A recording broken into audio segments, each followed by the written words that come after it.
రాబోయే రోజుల్లో ఒకవేళ ఎక్కువ వర్షం పడినా ఏ పంట కూడా ముంపుకు గురి కావడానికి వీలు లేదు. అదే సమయంలో చివరి భూములు కూడా నీళ్లు ఇచ్చే బాధ్యత తీసుకోవాలి. సాగునీటి సంఘాలు పెట్టాం, ఎన్నికలు పెట్టాం, ఎంపిక చేశాం. సాగునీటి సంఘాలకు ఇంకొక బాధ్యత కూడా చెప్పాను. కాలువలు చూడడమే కాదు, మీ ప్రాంతంలో నీటి భద్రత ఇచ్చే బాధ్యత ఈ సాగునీటి సంఘాలదని మరొకసారి మీ అందరికి విజ్ఞప్తి చేస్తున్నాను. మనుషులు తాగడానికి నీళ్లు గాని, వ్యవసాయానికి నీళ్లు గాని, పరిశ్రమకు నీళ్లు గాని ఇచ్చే బాధ్యత వీళ్ళు తీసుకోవాల్సిన అవసరం ఉంది. అదేవిధంగా ఎక్కడికక్కడ భూగర్భ జలాలు పెంచాలి, చివరి భూములకు నీళ్లు ఇవ్వాలి.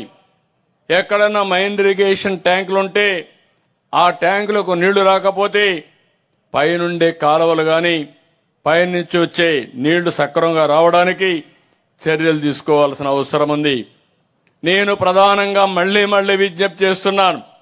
ఎన్నో సంవత్సరాలుగా నీటి భద్రత కోసం ముందుకు పోతున్నాం. ఈ రోజు మీ అందరికీ హామీ ఇస్తున్నాను.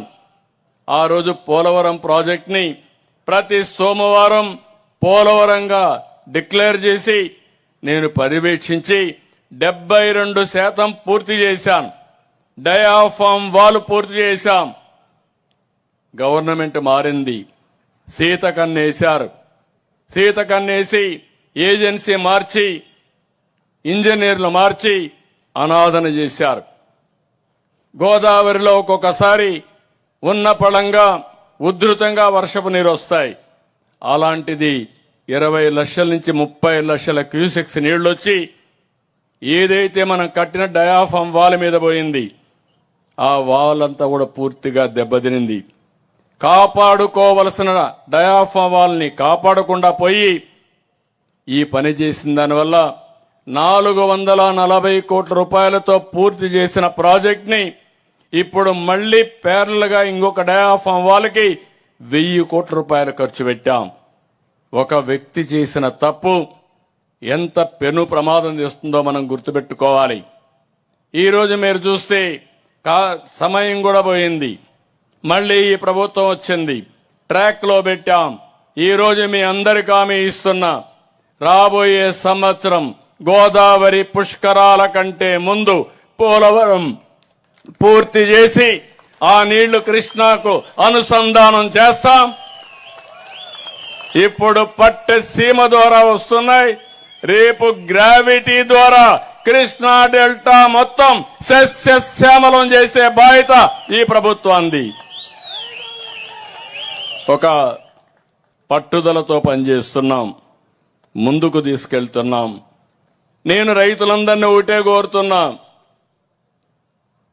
నిన్న చూశారు, నిన్న మొన్న 10 గంటలు కలెక్టర్స్ కాన్ఫరెన్స్ పెట్టుకున్నాం. ఈరోజు మళ్లీ కేబినెట్ మీటింగ్ పెట్టుకున్నాం. నేను కూడా ఒక మాట చెప్పేసి వెళ్లిపోవచ్చు, లేకుంటే ఉపన్యాసాలు ఇచ్చేసి వెళ్లిపోవచ్చు. ఉపన్యాసాలు ఇచ్చి వెళ్లిపోతే పనులు అవ్వవు. కానీ ఈ ప్రభుత్వం చాలా స్పష్టంగా ఆలోచించి అన్ని విషయాల్లో అందరికీ స్పష్టత ఇచ్చి ఎక్కడికక్కడ ఫలితాలు రాబట్టాలని చూస్తున్నాం. అందుకే నేను మిమ్మల్ని అందరినీ కోరుతున్నాను, ఈ రోజు మీ అకౌంట్లో డబ్బులు వచ్చింది. మీరందరూ అకౌంట్లో ఒకసారి చూసుకోండి, మీ ఫోన్లో ఇప్పటికే వచ్చి ఉంటుంది.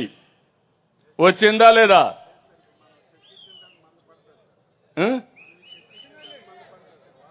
ఇంకా మంది వేయలేదా? వేసారా లేదా? ఎంత పడ్డాయి? 99% పడ్డాయి. పడ్డాయా? పడ్డాయని వాళ్ళు తేలి పైకెత్తండి. 99% వచ్చాయి. ఫోన్లు లేని వాళ్ళు ఉంటే తప్ప అందరికీ వచ్చాయి. చూసుకోండి, ఒకసారి చెక్ చేసుకోండి.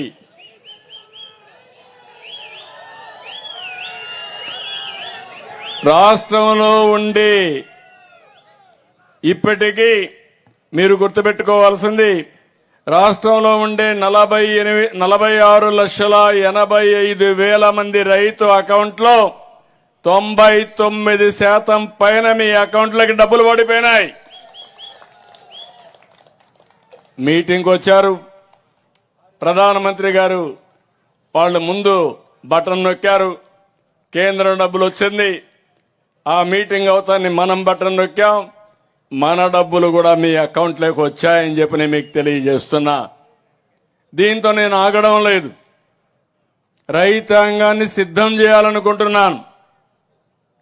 నేను చెప్పిన 5 పాలసీల్లో రాబోయే వారంలో 6 రోజులు ఈ రైతుకు సంబంధించిన నాయకులందరూ మీ ఇళ్లకు వస్తారు, ప్రతి రైతును కలుస్తారు, మీ యోగక్షేమాలు తెలుసుకుంటారు, ఈ ప్రభుత్వం ఏం చేస్తుందో